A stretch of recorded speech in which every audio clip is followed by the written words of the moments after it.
ஆண்டவராகிய இயேசு கிறிஸ்துவின் இன்ப உயிர்த்தெழுந்த நாமத்தினாலே அற்புதமான சுவிசேஷ பயணத்திற்கு உங்கள் அன்போடு வாழ்த்தி வரவேற்கிறேன். அற்புதமான நாளிலே உங்களுக்கே தெரியாத கதவை திறக்கிற பலனை கர்த்தர் உங்களுக்குள்ளே வைத்திருக்கிறார். அடைக்கப்பட்ட மூடப்பட்ட கதவு உங்களுக்கு முன்பாக இருக்கிறது என்றால் திறக்கப்பட கர்த்தர் உங்களுக்குள்ள இருக்கிற விசுவாசத்தையே நம்பிக்கையை கொண்டு திறக்க விரும்புகிறார். அப்போஸ்தலனான பவுலோட வாழ்க்கையில பாருங்களேன். அப்போஸ்தலர் 23 அதிகாரம் 11 வசனத்திலிருந்து 28 அதிகாரம் பார்த்தீங்கன்னா, அன்று ராத்திரியிலே கர்த்தர் பவுலின் அருகே நின்று, பவுலே திடன்கொள், நீ என்னை குறித்து எருசலேமிலே சாட்சி கொடுத்தது போல ரோமாவிலும் சாட்சி கொடுக்க வேண்டும் என்றார். எவ்வளவு போராட்டம், அடி உதை, கஷ்டம் நஷ்டம், பிரச்சனைக்கு நடுவுல இந்த வார்த்தை, வழி முழுவதும் போராட்டம், கதவு அடைக்கப்பட்டிருக்கிறது. பொழுது விடியும் பொழுது அவனை கொலை செய்வதற்கு 40 பேர் சத்தியம் பண்ணி காத்து கொண்டிருக்கிறார்கள். ஈரோக்கிளி என்ற கடுங்காற்று வரப்போகிறது, கப்பல் சேதம் வரப்போகிறது. அங்கே இருக்கிற போர் சேவை கொலை செய்ய ஆயத்தமா இருக்கிறார்கள். கட்டுவிரியன் பாம்பு அவனை கடிக்கிறது. இவ்வளவு கஷ்டம், எத்தனை சவால்கள் வந்தாலும் கர்த்தர் ரோமாபுதிக்கு கதவை திறந்தார். ஹல்லேலூயா. யாரும் போக முடியாத, அதாங்க, கல்லுக்குள் நீரை வைத்து, நீருக்குள் தேரை வைத்து, தேரைக்குள் உயிரை வைத்து ஒரு ஆண்டவர். ஹல்லேலூயா. காற்று போக முடியாத கல்லுக்குள் ஒரு தேரையை வைத்தாண்ட அதுக்குள் உயிரை வைத்தார் என்றால், காற்று போக முடியாத இடத்துல கூட சுவிசேஷத்தை கர்த்தரால் கொண்டு செல்ல முடியும். உங்களை கொண்டு, அல்லேலூயா, உன்னை கொண்டு, அல்லேலூயா, உனக்குள் இருக்கிற திறமையை, தாளந்த பலனை கொண்டு. ஆமென். நீங்க உடனே யார் போவான்னு கேட்டா, நீங்க இந்த மிஷினரி, அந்த missionary, half missionary, full missionary, தீர்க்கதரிசி சொல்லக்கூடாது. முதல்ல நீங்க உங்களை பாருங்க, நீங்க உங்களை கணக்கில் எடுங்க. எருசலேமிலிருந்து ரோமாபுரி போகிற வரைக்கும் பவுலுக்கு 1000 பிரச்சனை. கர்த்தரே அவனுக்காக கதவை திறந்தார். காரணம், பவுல் உறுதியாக நிற்கிறான். அசைக்கப்படாதபடிக்கு கிறிஸ்துவுக்காக வாழ வேண்டும் என்பதில் உறுதியாக நிற்கிறான். அதான் பாருங்க, அதான் உண்மை.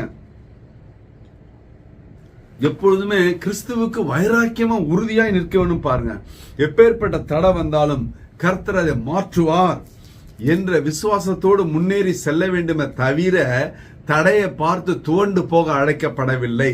தோல்விகள் தோற்று போக வேண்டுமே தவிர நீட் தோற்று போக கூடாது. கதவை திறந்தால் தான் நமக்கு வாழ்க்கை வாழ்வு. உறுதியா நிற்போம். 1 கொரிந்தியர் 10:13 சொல்லுகிறது, உங்கள் திராணிக்கு மேலாக நீங்கள் சோதிக்கப்படுவதற்கு அவர் இடம் கொடுப்பதே இல்லை. கவலைப்படாதிருங்கள். உங்க திராணிக்கு மிஞ்சி, உங்க பலனுக்கு மிஞ்சி உங்களுக்கு சோதனை வருவதில்லை என்று திருவசனம் சொல்லுகிறது. எல்லா நெருக்கத்திலும் தப்பி செல்லும்படியான போக்கையும் வழியும் கர்த்தர் உண்டாக்குவார். வியாதியின் நெருக்கத்திலிருந்து, பணம் பொருளாதார நெருக்கத்திலிருந்து, வீண் அலட்சர நெருக்கத்திலிருந்து, சோதனை வேதனை நெருக்கத்திலிருந்து தப்பி செல்லும்படியான கதவை கர்த்தர் இன்றே திறப்பாராக. ஹல்லேலூயா. தானியேல் 3:26 பாருங்களேன். சாத்ராக், மேஷாக், ஆபேத்நேகோ என்பவர்களை அக்னியிலே போட்ட ராஜாவே, வெளியே வாருங்கள் என்று கதவை திறந்து கூப்பிட்டான். ஆமென். தப்பி செல்ல போக்கு. கதவை எவன் பூட்டி கதவை அடைத்தானோ அந்த ராஜாவே நின்று கதவை திறந்து வெளியே வரும்படியாய் சொன்ன காரணம், அவர்களுக்குள்ள இருந்த பக்தி வைராக்கியம், அவர்களுக்குள்ள இருந்த கர்த்தர் மீது வச்சு அசைக்க முடியாத, மாற்ற முடியாத நம்பிக்கை, உறுதியான இறுதியான நம்பிக்கை நிறைந்த விசுவாசம். அக்னி சூளை, சிங்க கெபியில் மனிதன் தள்ளினாலும் தேவன் அவர்களை கொண்டே கதவை திறப்பார். சிங்க கெபியில தூக்கி போட்டாங்களே, எந்த ராஜா தூக்கி போட்டனோ அதே ராஜாவை கொண்டு கர்த்தர் கதவை திறப்பார். அதுதாங்க உண்மை. நீங்க தைரியமா இருங்க. எனக்கு வளர முடியாதபடி வாழ முடியாது, சூனியம் வச்சுட்டான், மந்திரம் வச்சுட்டான், மாந்திரிகம் வச்சுட்டான், தந்திரம் பண்ணிட்டான்னு சொல்லாத. இவங்க கதவை மூடிட்டாங்க, அடைச்சிட்டாங்கன்னு சொல்லாத. எப்பேற்பட்ட அடைக்கப்பட்ட மூடப்பட்ட கதவா இருந்தாலும் கர்த்தர் உன்னை கொண்டே திறப்பார். ஆமென். உனக்குள் இருக்கிற திறமை, தாளந்தை கொண்டு கர்த்தரோட கிருபையினாலே அது திறக்க முடியும். ஹல்லேலூயா. நீ சோர்ந்து போகாதே, துவண்டு போகாதே, உடைந்து போகாதே, கண்ணீரிலே மாட்டி சிக்குண்டு சீரழிந்து போகாதே. தற்கொலை ஒரு முடிவல்ல. நீ வாழ்வதற்காய், வாழ்ந்து வாழ வைப்பதற்காய் நீ உருவாக்கப்பட்டவன். நீ பிறந்ததே மற்றவருடைய ஆசீர்வாதத்திற்காய். ஹல்லேலூயா. ஒரு விசை கூட கண்களை மூடுவோம். ஹல்லேலூயா, ஹல்லேலூயா, ஹல்லேலூயா. அப்பா சோத்திரம் ஆண்டவரே. இந்த அற்புதமான ஆசீர்வாதப்பட நாளில் இது பார்த்து கொண்ட பிள்ளையோட வாழ்க்கையில பெரிய ஆசீர்வாதம் கடந்து வரட்டும்.